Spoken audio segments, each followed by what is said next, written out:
take and treat this session as an Audi alteram partem opportunity. There are a lot of things that would have been said about you here in front of us, and we don't want you risking us having one-sided evidence or one-sided statements. So it's very important that you are able to clarify some of the things. Taking us to the first issue of the Sub High Hills Estate? Sable Hills. Sable Hills Waterfront Estate. yeah. Did you secure any form of a bond for the building of your house? I did secure a bond check with Nedbank. So you dismiss the allegations that the bond was secured when the house was already under construction? I dismiss that. One, I owned a property, a house in Montana. I sold that house in Montana. Whatever I sold that house for, I bought the site in Sable Hills. At the same time, when after buying the site, having sold the house, I went into rental, still around Pretoria, Queenswood, while the house was under construction.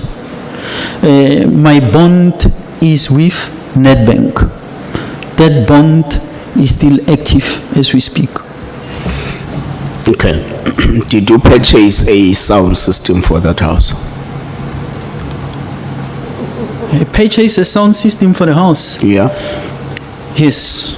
How was the sound system purchased?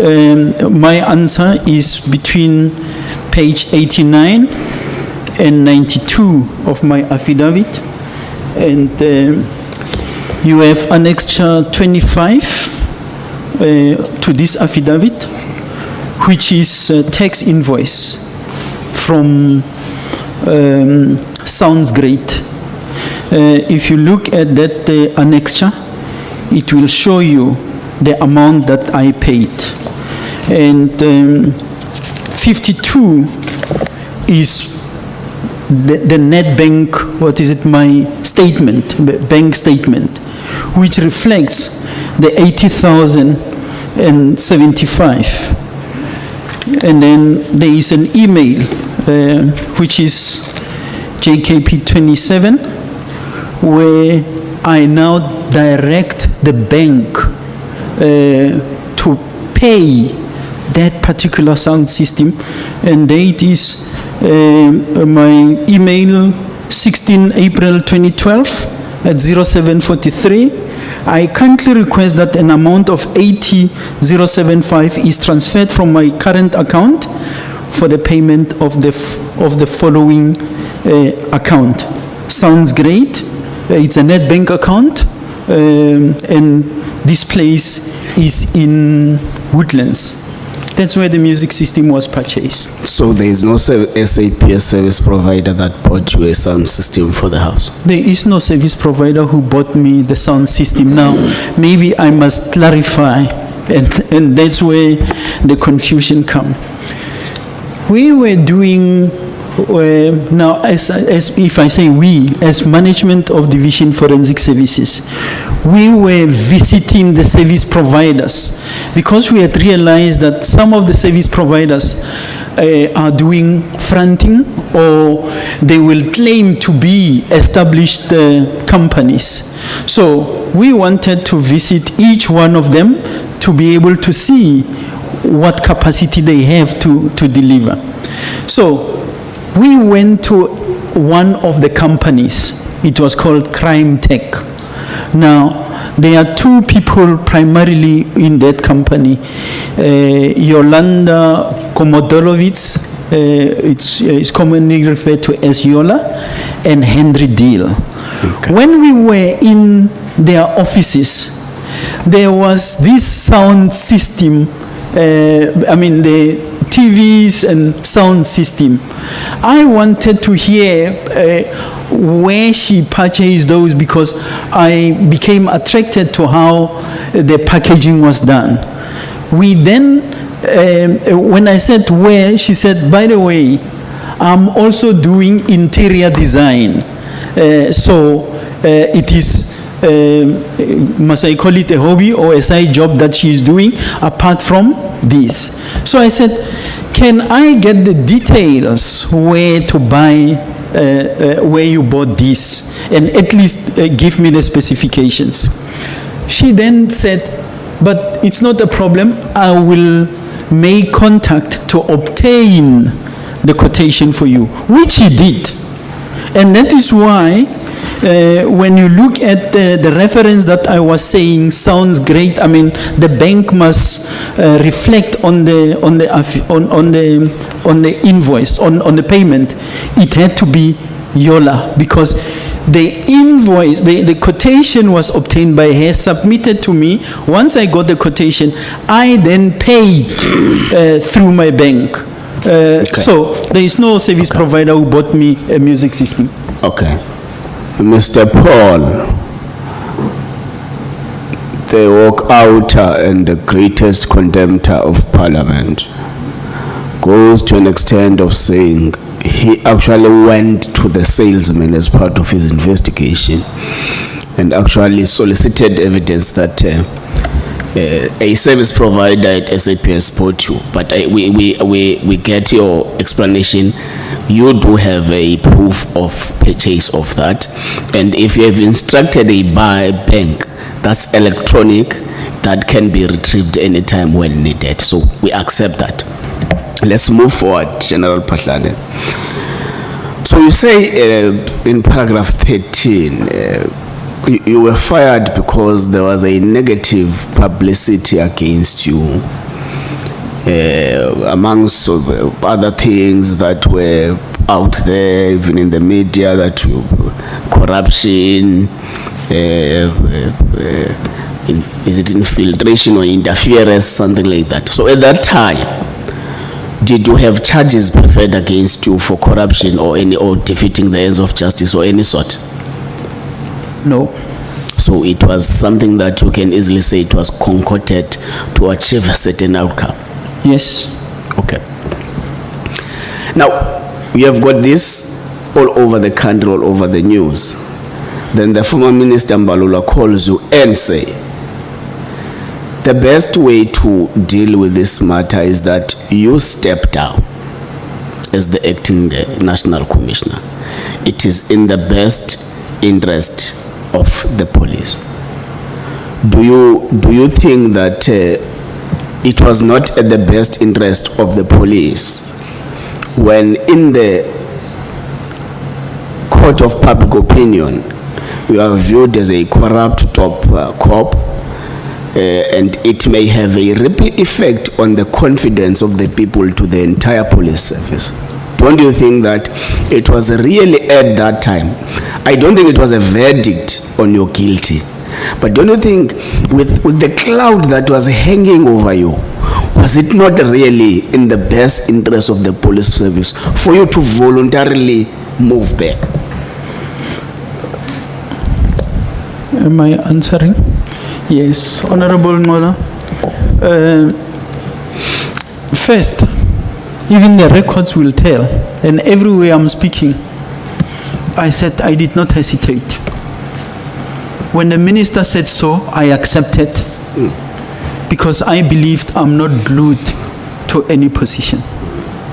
And that happens following my appearance before the portfolio committee on the 16th of May, where these issues were ventilated. The same thing, music system, blah, blah, blah, it was ventilated. That's 16th of May, 2017.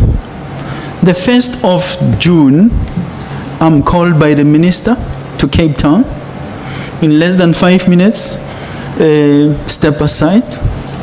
Even if I knew it is nowhere provided for, why must I remain in office? And that is why somewhere there was a judgment that was being read. That is why I even never challenged the suspension, because I understand what the purpose of moving away from the environment is, to allow an investigation, which unfortunately delivered nothing, because what I was subsequently charged for and dismissed has got nothing to do with that what was in the media and public domain. Okay. So do you honestly believe that there can be a minister of whatever minister it is that can remove the accounting officer without the knowledge of the appointing authority? I don't have to believe that. I don't have to believe that. Just as when you are appointed by the president. Yes. It's not by the minister. And even if it would have been a recommendation of the minister. The point is, General Phahlane, in your affidavit, you make it clear that Mbalula unlawfully fired you. That's what you say in your affidavit. It's true. So we are saying, I'm asking, do you honestly believe that there can be a minister who fires the accounting officer without any concurrence from the appointing authority? I believe so, because there is evidence to that effect. So the allegation is that Minister Mbalula acted outside the authority of President Zuma. It is so. It is so. The record speaks for themselves. And you say, do I believe whether that could happen? It happened in the Masitla case. It happened in the Phahlane case. It happened in, who's the DG of local government, Mlengana. It happened in Mlengana. Those are decided cases where it happened. And it happened in my case. Judge Tokota, in the judgment that was presented here, is saying so. No, we'll look at it. It's fine. So you received no communication from President Zuma? Absolutely none. Okay, so you acted upon the advice of former Minister Mbalula? Not the advice, the instruction. Okay, no, that's fine. Let's move on. So part of what you were charged in internally in the department was acts of dishonesty. Were you found guilty of such? No. You were not found guilty of such. Okay. Let me qualify. Okay. Let me qualify. The process that was embarked upon was an expeditious process. Lieutenant General Reid, in his finding, he say there were acts of dishonesty. He could not substantiate that even at arbitration level. Thus, the arbitrator did not find any dishonesty. The Labor Court did not find any dishonesty. The Labor Appeals Court did not find any dishonesty. In actual fact, they continue to be changing the reason, but the outcome remains the same. The last one, I think in the Labor Appeals Court, they talk about negligence. From dishonesty, from intent to some negligence, but the outcome remains the same. Okay, you say you were wrongly and illegally, unfairly removed from SAPS, but your matter has been taken to conciliation, which failed, to arbitration, where you lost, to the Labor Court, where you lost, now recently to the Labor Appeal Court, where you lost. Do you still think that really you have a strong case on unfair dismissal?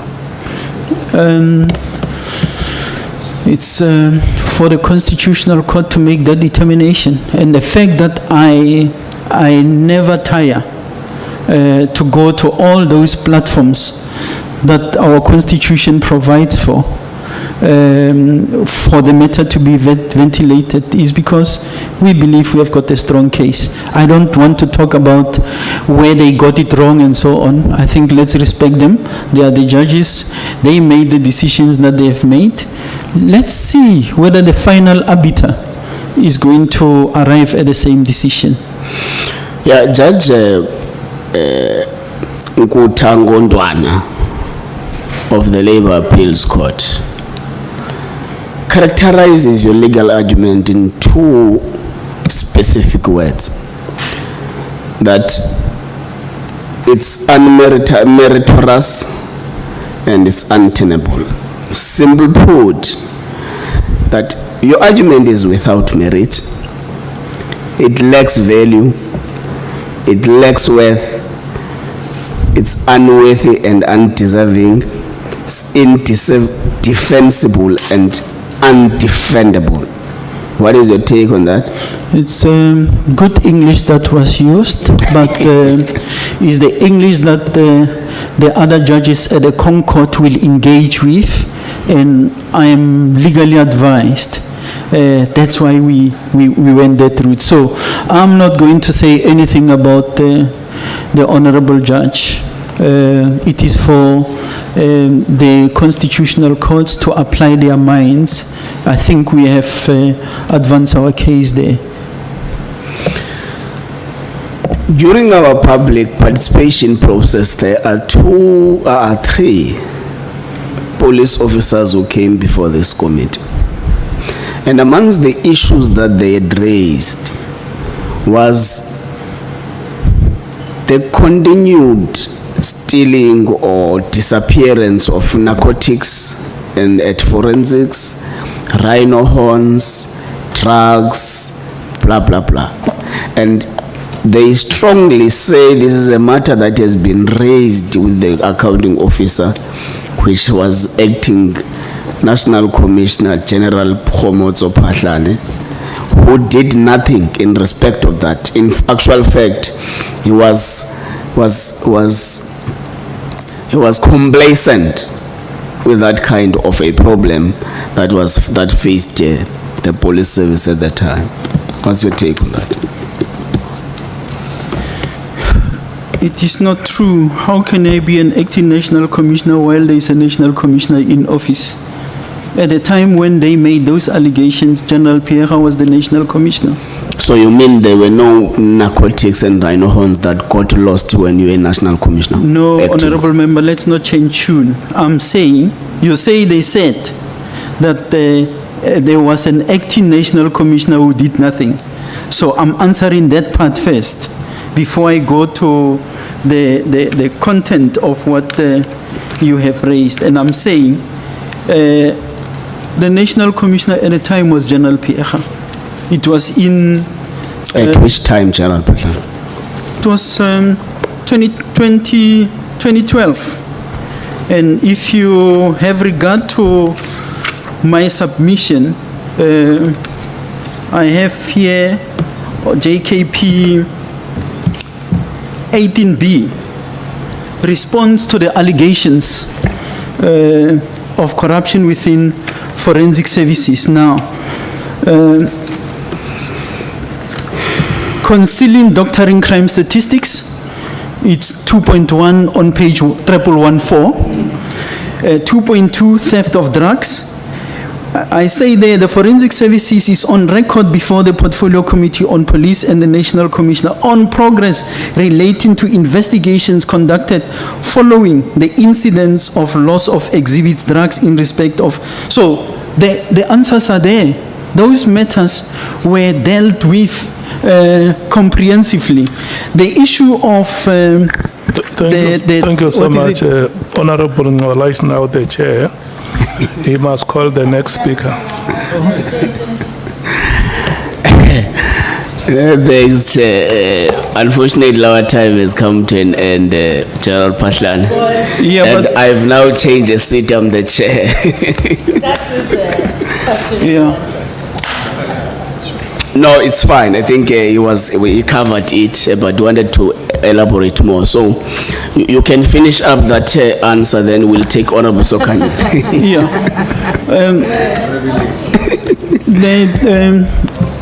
Honorable Chair, those issues, I don't have to go detail.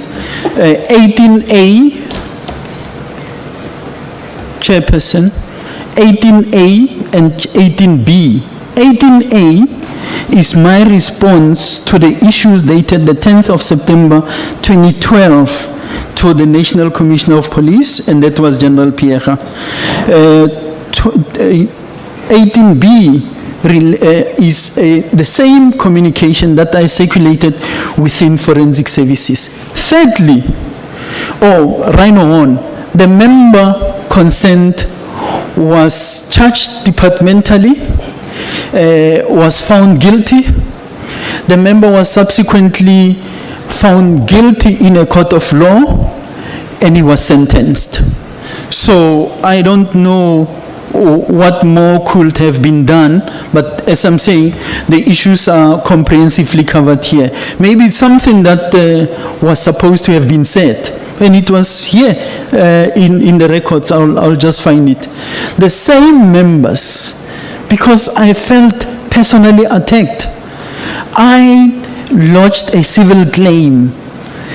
General Pierre at the time was saying, no, don't do a civil claim. I said, this is at my own cost because I'm being attacked personally. In 2017, I won the civil litigation. Now, November, was it October, I think, last year, we won the appeal. They were trying to appeal that.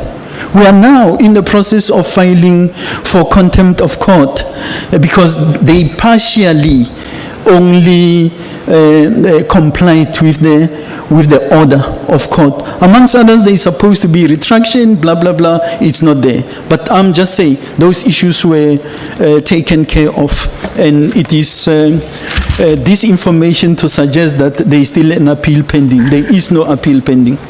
Okay. Honorable Sokanyile. Mr. Skosana, what were you trying to do? Or you were trying to do that thing you did outside?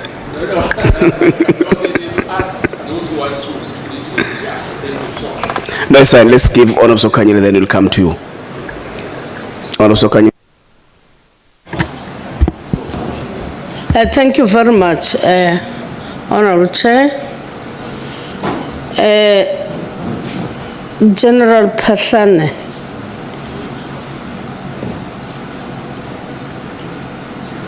can I refer you? I don't want to go to paragraph 47, whereby you are talking about the unfairly and unlawful dismissal of yourself as the acting National Police Commissioner.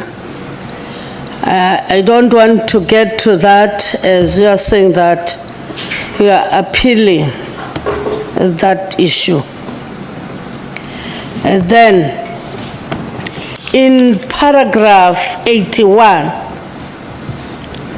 you are talking about the report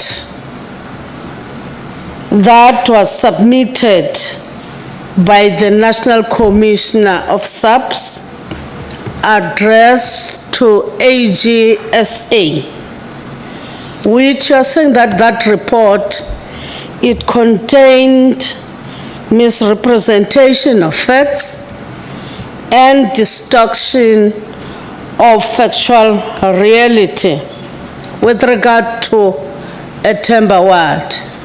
Now, I want to check which National Commissioner are you referring to? This paragraph 81. Thanks, Honorable Member. As per JKP 17, on page 276, the National Commissioner there is General Masemola. And that report is dated 2025, 0425. So it's General Masemola. you can talk to the report that was submitted to AGSA? Are you able? Yes. Yes, I When can. you are saying that the facts were misrepresented to that report and Thank- distortion of facts. Thanks, Honorable Member.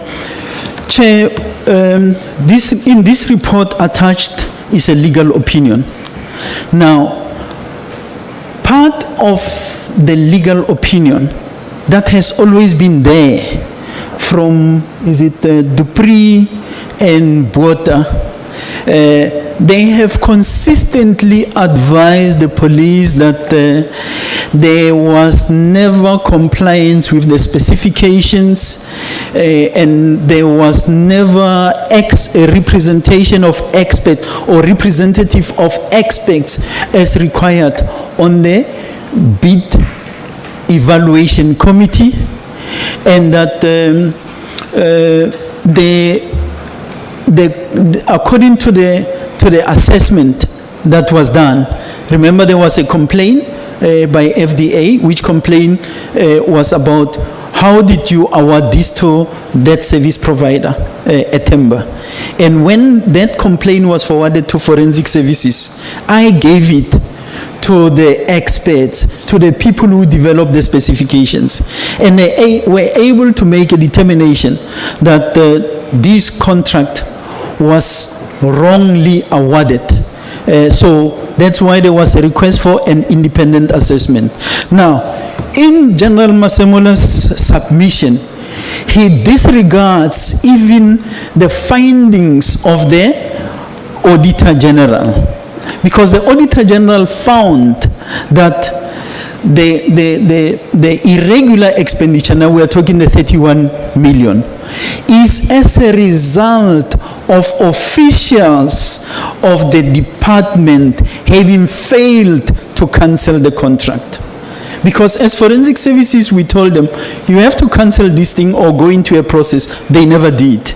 So it is as a result of that that they went ahead, and somewhere down the line there was an arbitration award by Judge Haramse, retired Judge Haramse, who then said the service provider must be paid the 31 million. So they don't want to go into the issues and of who did not cancel the contract, because forensic services, or me as forensic services, do not have the authority, we don't have local standing to cancel the contract. It could only be done by supply chain management. So this report is the one that I'm saying it's a misrepresentation of facts. Okay. It is because when it is attached to you, it is because you are at the helm that is occupying that National Commissioner's position, or what? Sorry, Chair, maybe just refer. I'm saying that, you are saying that now you are being seen as a person through this report, regardless having the advice of AGSA, having the advice of other people, but the current National Commissioner see you at fault. Is it because you are at the helm, or why does it takes it upon you, this 31 million of Atemba award? That's exactly the question that I have, because even that money, the person who approved that it must be paid, who approved the settlement and the payment, was General Sithole. It was in 2018, 2019. I was not in office since 2017. So I find it difficult to reconcile how then do you blame it on me? And it is on that basis that I say it's wrong. And that's why earlier, me and you agree, Honorable Member, that we don't have to go into the dismissal and so on.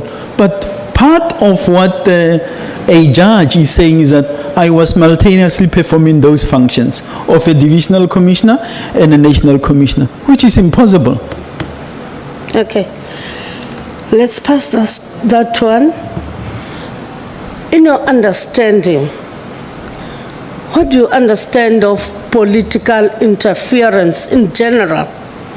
Or it may be in SAPS, when we talk about political interference? Honorable Member, I know we don't have time, but I have traversed it. I'm saying that you just speak general, not within SAPS, because I'm still going to ask you about paragraph 90. I only want to talk about SAPS. In as far as SAPS is concerned, political interference manifests itself where political decisions are taken on operational policing issues, which in my view presents us with a challenge of encroachment, because our legislation is not blind. It is very clear on what the role of the National Commissioner is as an accounting officer.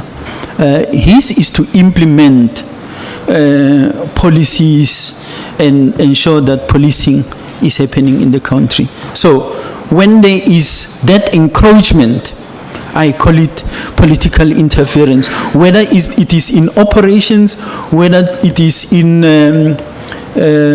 appointments. And in my affidavit, I'm making visible there political interference which is written into the regulations. For the first time, we have got the regulations, the SAPS employment regulations, and I'm making specific reference to paragraphs there, which say when the National Commissioner is to appoint anyone from the level 14 onwards, that is Major General, that must be with the concurrence of the minister. There is no such provision in law. Two people gets appointed.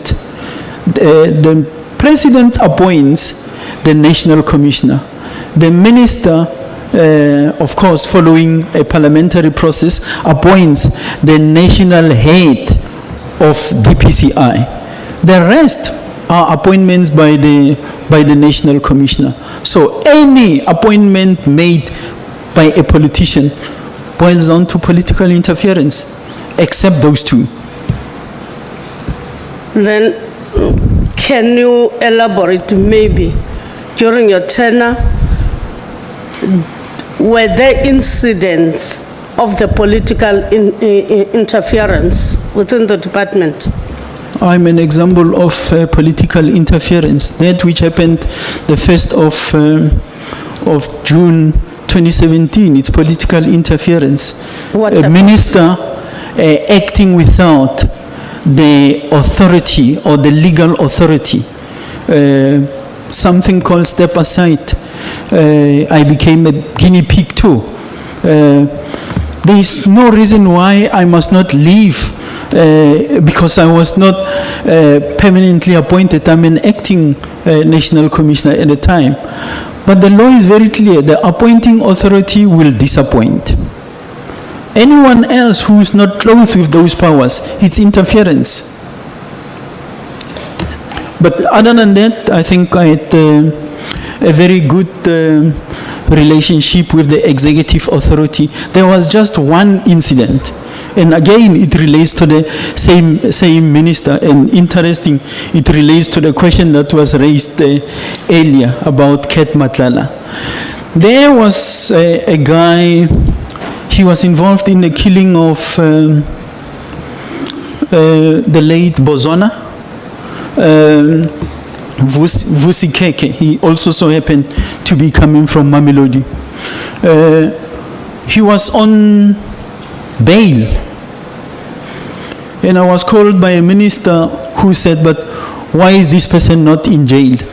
Why are you not arresting this person? And I said, sorry, minister, that person has been granted bail. So if there is another case that we can put on him, but not just put, it must have been investigated, there must be a decision taken to say, lock this person up. The police will act. And I simply refused. That's why maybe the 1st of June 2017 arrived and I'm sitting home. For instance, General Phahlane, you are a national commissioner, making an example. You are a national commissioner and you are not performing. I'm the minister in the department, because if the department is not performing, that failure goes straight to me. Then I'm advising you of the action that you must take, being the politician within a department. Then do you regard that as a political interference? But Honorable Member, I'm just asking. Not saying that it has happened, just asking. I don't find relationship with that in the context of political interference. The police commissioner must account to the minister on performance. And it can never be wrong if the minister say, but you are not doing your job. We can't crowd foul and say, this is political interference. It can never be.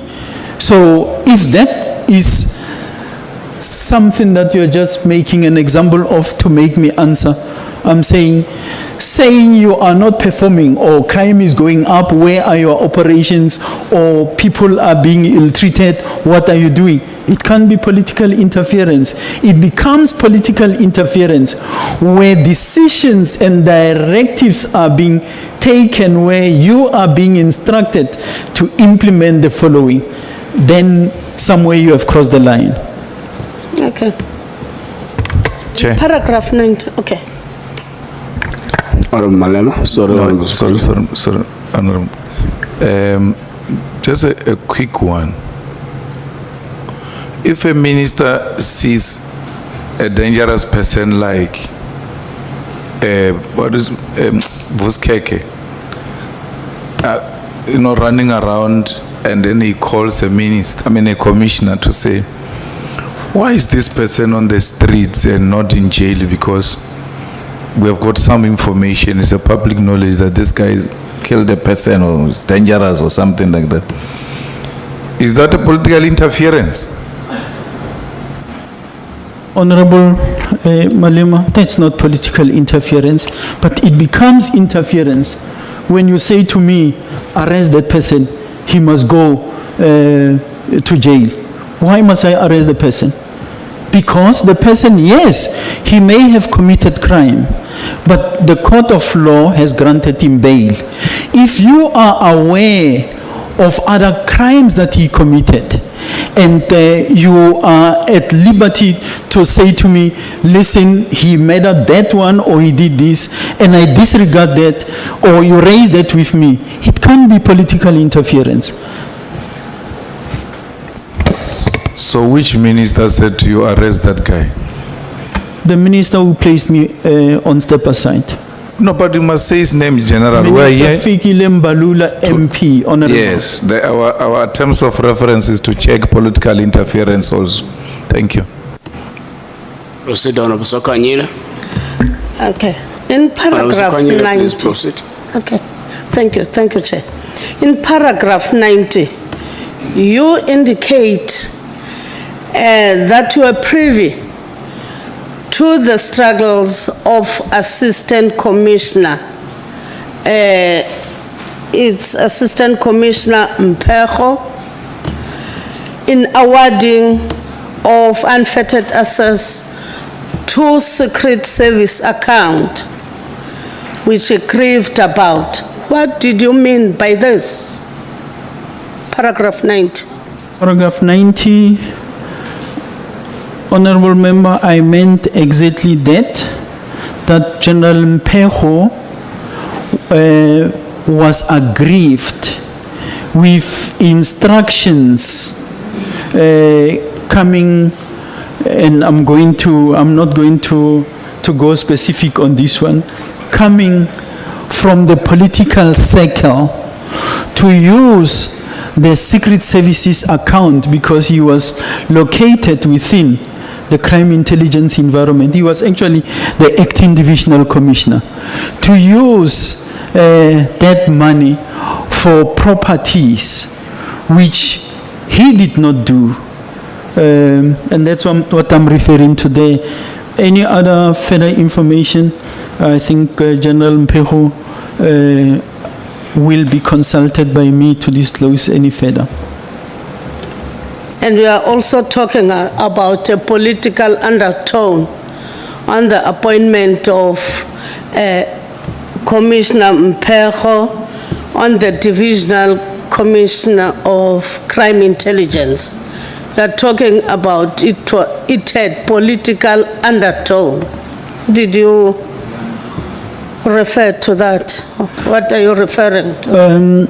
Honorable Member, if you have regard to this affidavit of mine, remember I spoke about political interference coming from, now I'm talking South African Police Service, having manifested itself since the Polokwane conference.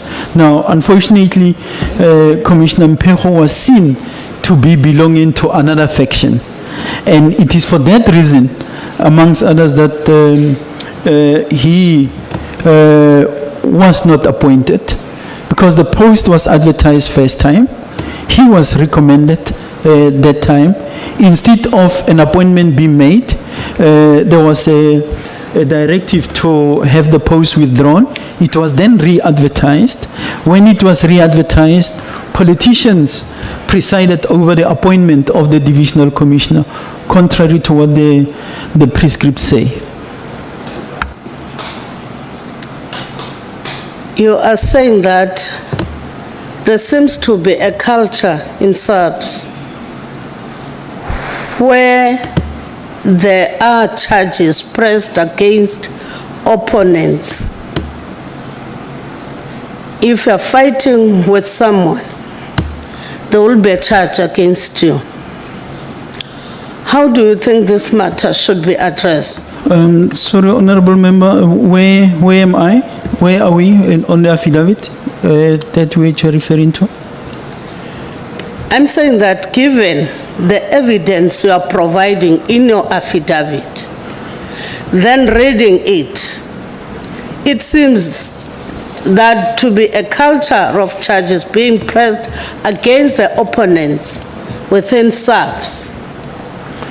Then I was saying that, for instance, you are saying that this one will be charged, yourself, you have got charges, another one will be having charges, so and so having those charges. Then how can they be addressed, these issues? Yes, that is while I did not talk about opponents, but it is something which is there. You today are sitting with a provincial commissioner of Mpumalanga who has been home forever. Why is that person not in office? A woman in that position, her contract will be lapsing soon. What are the real reasons why that person is not in office? I think there was another one mentioned. I know she was going to come here, General Vuma. How long has General Vuma been sitting at home, and she even reached retirement age without processes against her? You have got Lieutenant General Shezi, and I'm deliberately mentioning women only for now. Lieutenant General Shezi was dismissed. She's answering in court.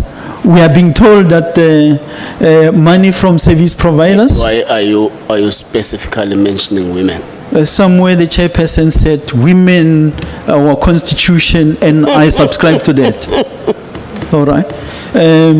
So you have General Shezi, who is before the courts on monies that were loaned between her and a person. She actually did not even go and loan that money. Somebody was loaning money for her.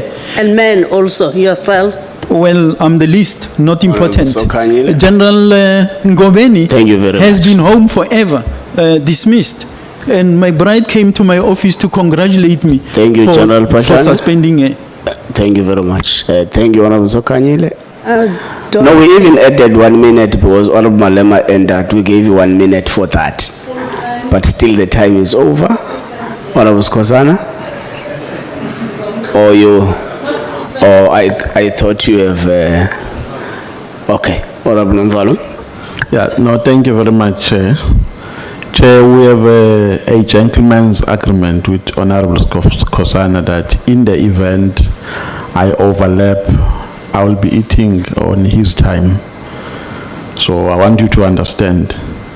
But I'm not going to take all of Yeah, his time. but I will indicate when yours is Okay. gone and you are starting on encroaching on Skhosana. Okay. Good evening, General Phahlane. Good evening, Honorable Member. You see, General, I think it's important that I make this statement before I pose some questions to you.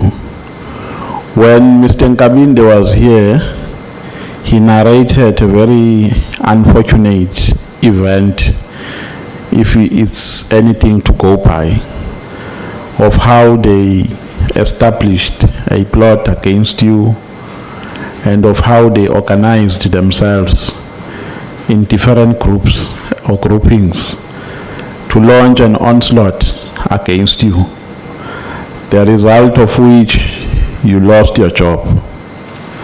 And we said we're not going to sleep with a clean conscience, sleeping having not granted that person an opportunity to come and give his version to this committee. So that is why we supported an idea that you must be brought to this committee and give a version to some of the aspects, but within the confines of the terms of reference. I think it's important because some of us have a practical experience of how vicious the system can be towards black faces and towards black excellence. That is why some people will jump like pepcorns when a black person has made a mistake, but they keep quiet when a white man displays white arrogance.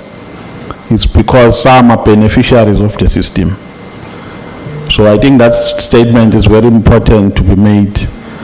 We were touched deeply by the testimony that was made by Mr. Nkabinde, because if what he said is anything to go by, you were wrongly suffocated, and today you do not work anywhere while you have a family. But we are here now to test all the allegations that Mr. Nkabinde made. Let's start here. When you inherited the organization SAPS, how can you describe the state under which it was?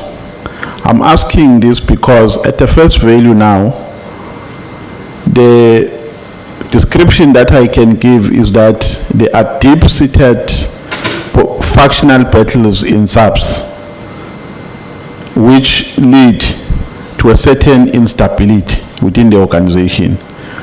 When you inherited it, how was it? Yeah, thanks, Honorable Chair. I happen to have been part of management of the South African Police Service at the time. And I'll just give one example. At a point where I came in, Marikana had happened. And Marikana having happened, unfortunately, people being killed. And in one management meeting, it was there in Midrand at the Protea Hotel, there was a discussion about what was happening in Marikana. That meeting was attended by a select few. And that's where the Marikana operation was discussed. The following day, I think when we finished the meeting in the afternoon, some of us were shocked when you saw people being killed in a manner that they were killed. And I'm going fast because we don't have time. So there was a commission of inquiry. In that commission of inquiry, one of the things that was said was that the Marikana operation was a management decision. It was never a management decision. It was of a select few. 44 people died. You have got only 10, the 2 police officers and some security guards or some minors. You have got people like General Mpembe who were hauled before courts on multiple charges for crimes they never committed. But the actual people who were responsible for the killing of the 34 to date are not yet charged. And I'm convinced that that will never happen, because IPIT was given the responsibility, or it fell within their mandate to manage that crime scene. They messed up the crime scene in the sense that all the weapons were just loaded without following the protocols onto a truck and delivered in forensics. So you could not derive any evidential value from that. So I'm simply saying, part of it, we were reeling from Marikana at a point where I took over. Secondly, we had an issue when I took over about the bogus police vehicles, which were used to rob people and so on and so on. I think one incident that happened soon after I took over was at the OR Tambo International Airport, where people went in with marked police vehicles and so on, and they took money. I think that was reported. Those vehicles were found somewhere in Mamelodi. But that was the bogus police vehicles. It is on that basis that as management we said we can't allow this situation to happen forever. That is where the process to acquire blue lights, proper blue lights, not these Hong Kong things that you find on top of the police vehicles. Yeah, no, we will get there, General. We will get there. I'm trying to formulate my line of questioning in a certain way. We're getting there. All I wanted to know is the state of the organization in terms of it being engulfed by deep-seated factional battles. When you got in as the national commissioner, leave the position of being the divisional commissioner. Yeah. When you became the national commissioner, were these factional battles that we're experiencing now prevalent? They were prevalent. Just in that regard, people were misplaced. If you take, for example, General Masemula himself, in the era of General Cele, he was a deputy national commissioner. But then he was subsequently removed from that position. In actual fact, some way he must blame me, because I was the one targeted to go to Limpopo to become a provincial commissioner, and I refused. He was then deployed there. He left his family in Pretoria. It is me, after my appointment, that I brought him back. There were generals, for example, General Ngwenya was, for example, removed as a deputy national commissioner. She was placed in auxiliary services, a position that was is supposed to be occupied by a major general. So you had a lot of those where people were misplaced. As part of the just reorganizing, we just had to bring people into positions and place them in areas where they could meaningfully contribute. Okay. Maybe now, is it correct, General? You'll forgive me. I will have to cut you at some point because I've got a couple of questions. Now, the minister gets in, Minister Mbalula. He finds you in the organization. Did he ever assess your performance? Never. He never assessed your performance? Never. So, and then he invites you, you said you met him in East London, correct? No. You took a flight to East London? No, to Parliament, to here. Or to here, to Cape Town, where he was office. communicating Yes. the decision? Yes. So after that, did you try to reach out to President Zuma as the appointing authority to say, this is what the minister is saying? Following that, do you advise me to honor this instruction as the appointing authority, or you just complied without making that effort? Yeah. Can you allow me to answer this? Yeah, no, you can answer. One, in my life, I've met President Zuma once. The day that he was appointing me as an acting national commissioner, 14 October 2015. I have never had a meeting or met President Zuma outside any working space. No, but Mr. General Phahlane, I think the point is not about that. I think what Oram Nomvalo is saying is the appointing authority of the accounting officers is the president. Yes. Now, whether you met him or you didn't meet him, now Yeah. you are faced with this problem. Yeah. Have you reached out to the person who actually appointed you?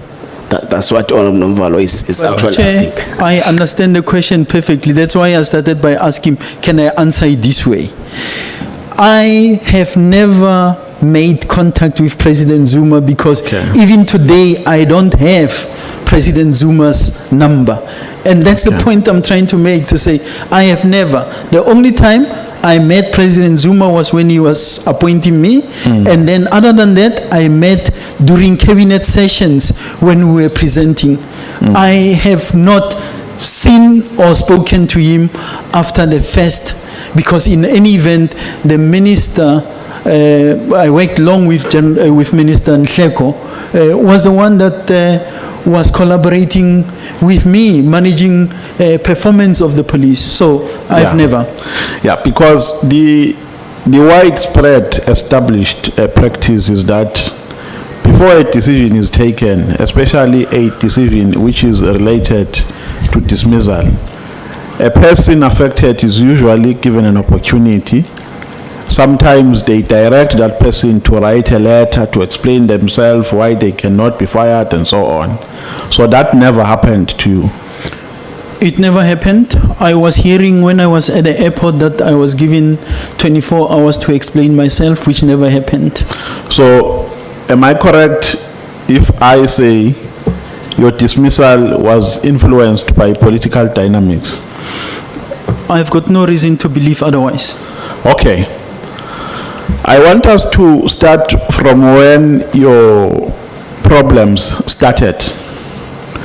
In your statement, you spoke about a contract. I think you have named it as a 360 contract.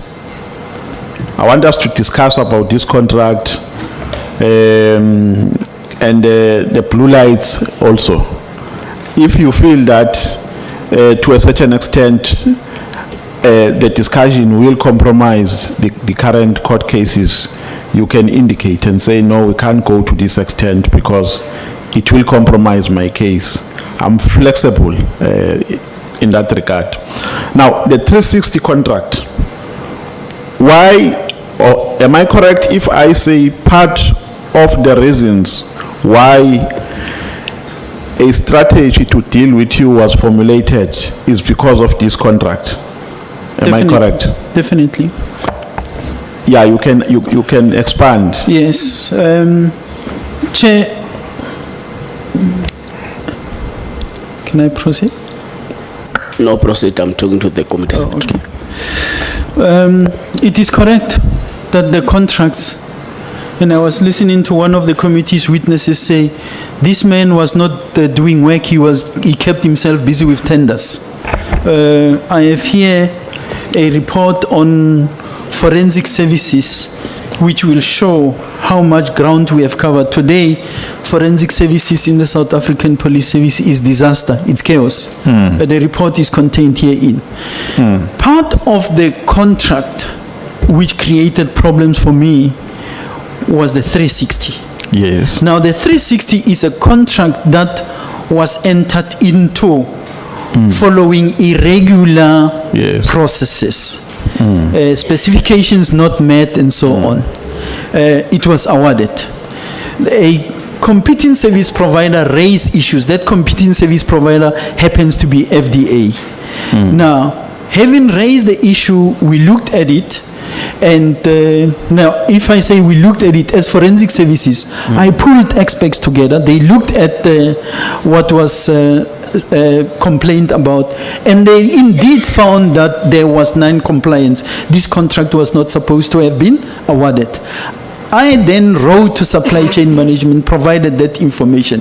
That's actually where my role is supposed to end as the end user. For supply chain management is supposed to trigger the other processes in terms of the general conditions of contract, engage the service provider, and so on, which they did not do. But the contract, the service provider ultimately lodged a claim. What was the name of the service provider? Etemba. Okay. They lodged a claim. And once they lodged a claim, there was a process which excluded me. No one ever came to me and say, can you participate? Can you help us? They then settled and paid the 31 million to Etemba. Yes. And that 31 million paid to Etemba is now blamed on me. Allegedly, I caused the breach of contract. Yes, yes. But even tomorrow, I will never go and buy something which is So substandard. at the time when the contract was terminated, they already started doing the work, the service provider. They could not do work because as forensic services, the end user, the experts Yes. said, we are not going to be able to use these cameras. So what is this money for? There's money that was paid to them, correct? The money was paid for Angas. The money was paid, amongst others, when I see the settlement for computers. How much train- general was paid to them in total? 31 million rands. So the money was paid to a company which has done absolutely nothing. Absolutely nothing. Who made that payment? General Sitole and the CFO who was here. I remember the CFO saying, no, I was not involved, but she's the one who signed as part of the settlement and the payment. Now, I don't understand here. I'm trying to find logic, General. Why are you being suffocated for this? Because you are the one who wrote to SCM, correct? Yes, Who said they must review and so on. yes. The result of which a decision was taken to terminate the contract. Ye- And you were not involved in the payment processes. You never authorized any payment. Am I correct? Honorable Member, you are 100% correct. The records will show my letter, which was directing, starts with the 22 of October 2014, where I said to Supply Chain Management, cancel. And then there is another letter, 10th of May 2015, cancel. I even went to an extent of say, subject this thing to an independent assessment. What that meant is if they did not believe what we are saying as forensic services, let them take it for an independent assessment. And Treasury advised as such to say, take this thing for independent assessment to CSIR and SABS. I approved as an accounting officer, November 2016, to say they must go to an independent assessment. But when I left, today it's not done, and the whole thing is blamed on me. So after they terminated the contract, was there any service provider that was appointed No, for the same services? no. So what happened to that service that was supposed to be rendered?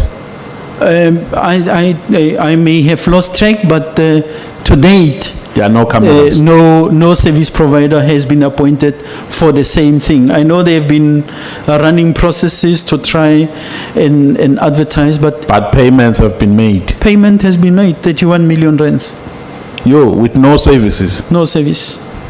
And you know- unfortunately, the man who was owning that company, after the 31 million, he relocated to Australia. Yeah, And that's where I'm and I'm reliably informed. that's where I was going as well. I wanted to ask if you know the director of this company. Vic Simons, who relocated from South Africa, went back. Whether he comes from there originally, I don't know. Was But he went is he a South African?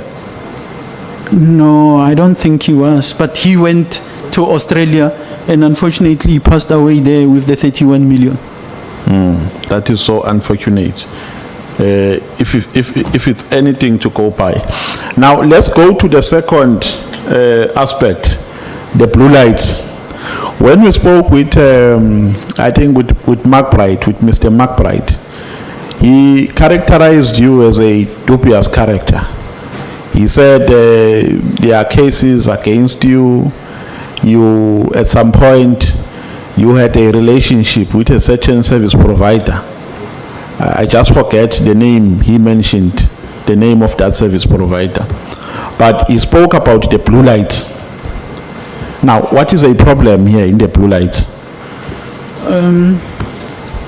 The service provider he was referring to is the owner of the company called Instrumentation for Law Enforcement. It's a company owned by Mr. Mantata, who has been doing business with the police at least dating back to 2003, 2004. All these vehicles that you see equipped with blue lights, especially of the Presidential Protection Services or Protection Services, the so-called blue light gang, are equipped with lights which Mr. Mantata fitted. Those are, in my view, superior lights. But Why are they superior? superior lights in that the quality is good, the warranty, none of those, according to the contract, those lights, if he has fitted, if it is bought, and the vehicle which was equipped with is boarded, in other words, it's taken out of service, they will replace that light free of charge. If, for example, the light gets damaged, it will be repaired free of charge. So there are a number of services that are included in the whole thing. And amongst others, those lights, you can't buy them from the backyard shops where you see some of these lights are being bought. So in this case, in this, now we are talking blue lights case, between Gauteng and supply chain management, he would have responded to a request for quotation initiated by Gauteng province, sanctioned by supply chain management without me. And then the BAC awarded that contract on a quotation basis to him, to instrumentation. Then there were three orders. First is 10 million. That 10 million happened during the time when I was in office, because it was 2017 around March. He fitted the first batch. When I was home, I think it was 29th June, I was already home. The 39 million was awarded by supply chain management, between them and Gauteng. General Mutiba was the acting national commissioner then. In 2018, 35 million was given an order. So I'm simply saying, two of those orders happen when I'm out of circulation. And then we get to hear there are issues. But the issues, as I read the affidavit... What were they related to, issues? The issue... Appointment or payments? No, the issue was about dual payments. It is there. I read the earlier affidavit of Van Niekerk. Can you give context to that dual payment? Yes. Chair, I think there's a hand. Honorable Malema. Honorable Malema. Chair, just quickly on Mr. Mantata, he doesn't only do blue lights, if I'm not wrong. He also provide the president with those imported vehicles of BMW with bulletproofs. Am I right? You're correct, Honorable Member. He also, I think, part of the President's fleet armored vehicles, even motorbikes. At some point, he provided motorbikes to the same presidential protection. Yeah. So what was the issue here? You are saying the issue was double payments. The initial issue was an allegation that there are double payments Yes. to the tune of 3.9 million. And now, the unfortunate thing is that the same person who is Van Niekerk that ultimately said they were double payments is the same person who certified that this 3.9 million was paid for services that have been rendered and there is no duplication.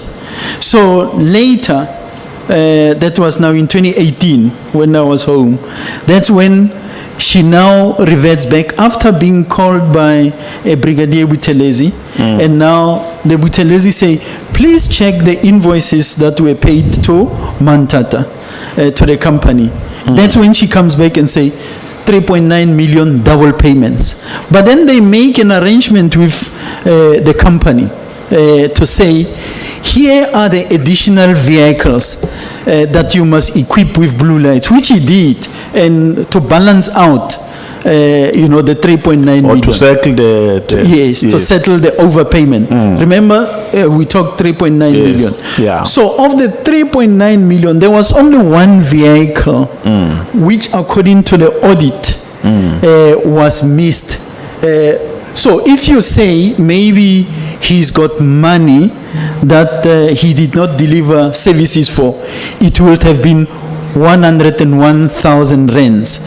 But even that, it's not true, because when they stopped the payment, he had already done additional 17, 18 cars that the state still to date did not pay for.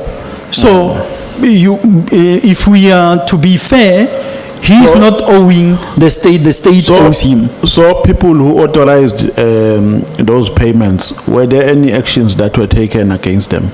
Nothing. I think in my affidavit, I'm talking there about the reports compiled by General Zuma, General Kwena, General Naidu, as well as a Brigadier Maklashela, who were pointing to the people at province and some people at supply chain management who may not have complied with the prescripts, and action was recommended, disciplinary action, not criminal, disciplinary, but So nothing has happened. Your conclusion here, General, is that there was value for money, even though there were double payments, but there was value for money because those double payments were settled through the addition of other cars.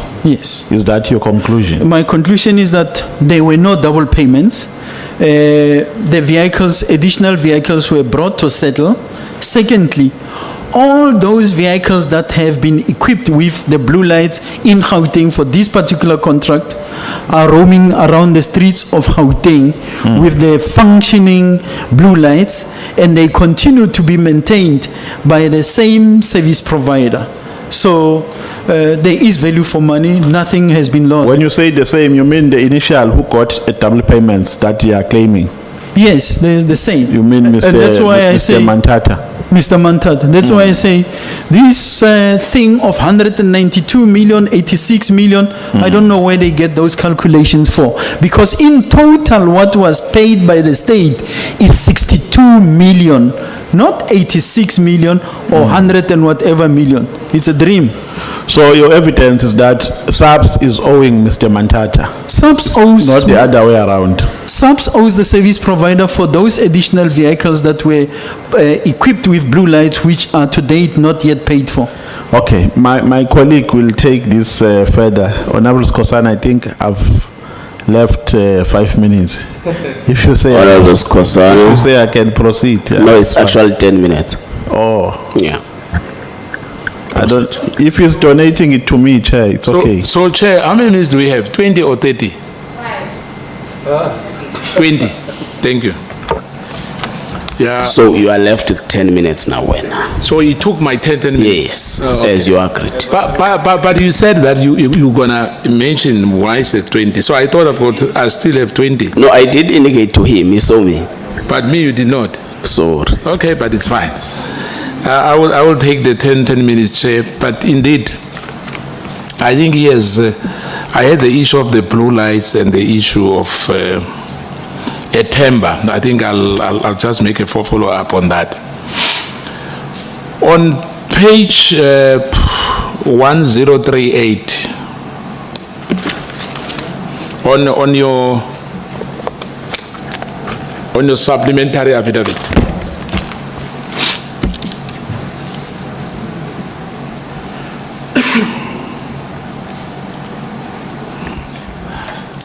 I hope the general won't walk out as well today. Like what happened earlier, you know. No, Chair, that's never going to happen. Thank you, I will fully General. account, even for the rumors. Yeah, but anyway, I've got honorable member right there, you know, Honorable Malema is watching this time. You know? But Yeah, he's not this side. Yeah, this, I'm sorry? He's not this side. The issue of Justice Haramse in 2018-2029, this review court application, I'm going to talk about this Etemba.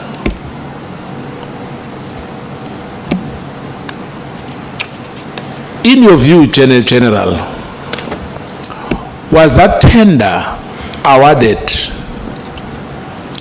truthfully so? Etemba, they deserve to have this tender. Etemba did not deserve the tender because, one, no compliance with specification. Two, you did not have experts sitting there, which means the bid was not properly evaluated. Yes. And a number of issues. I mean, one of the simple requirements was that the company bidding must have a 24-hour support service. What that means is they must have that support services in case the cameras are deployed, because those cameras are to be used by the crime scene experts. If there is a camera dysfunctional or breaking down, they must be able to call the center and be able to bring a replacement of have the cameras replaced. In actual fact, in that case, we can't wait for it to be fixed. We needed a replacement. So that was not in place. So the settlement was 24 million, if I remember well, and what you submitted here. But the money which was paid eventually was 31 million, am I right?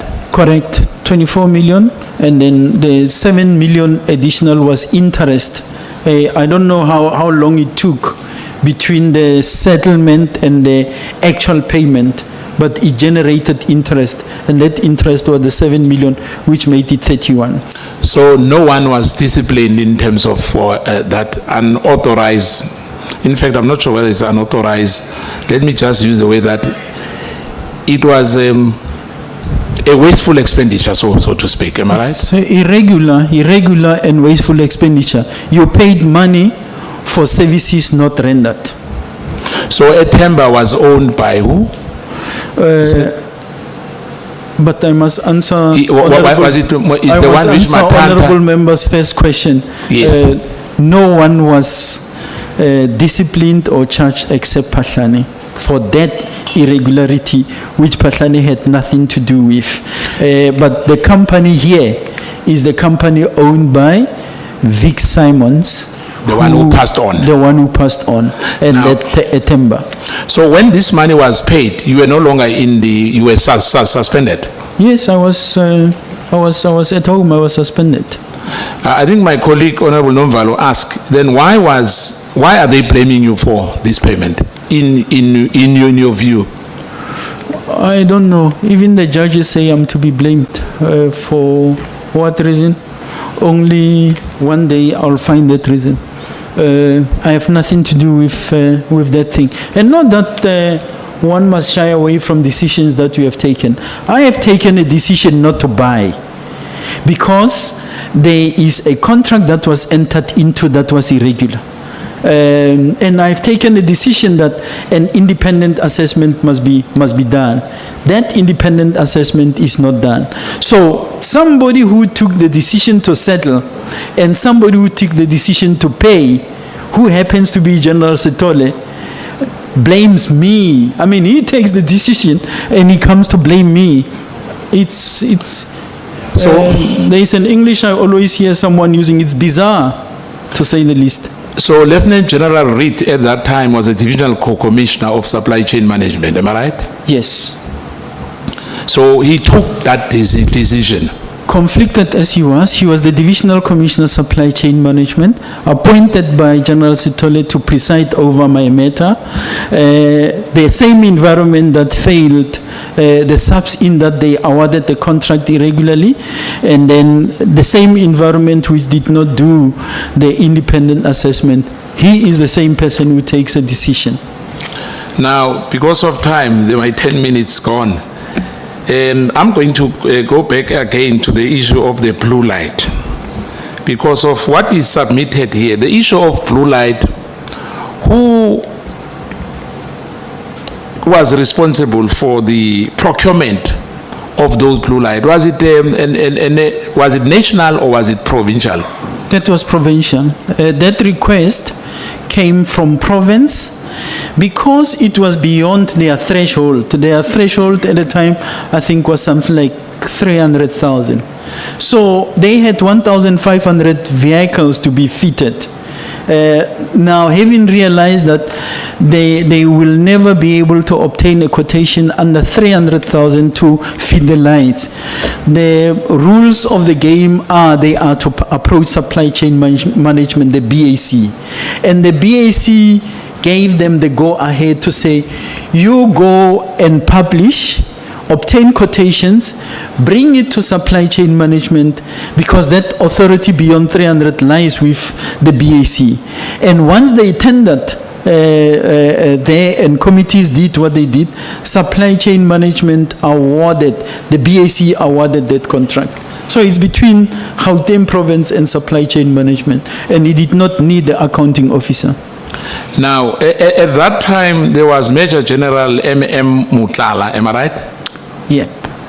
And Paul O'Sullivan, who was here, he was interviewed on Business News on the 30th June 2025. It's on paragraph 286, 305, and 317. He said that, in fact, there's a distortion of facts and propaganda in respect of blue lights and siren process embarked upon by Gauteng SAPS. What was the interest of Paul O'Sullivan in this matter, in your view?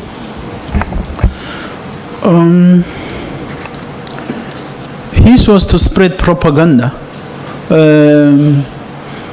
But we do know that once the process was on and some people did not get the contract, they started making noise. Unfortunately, of all these companies, only one company was black owned.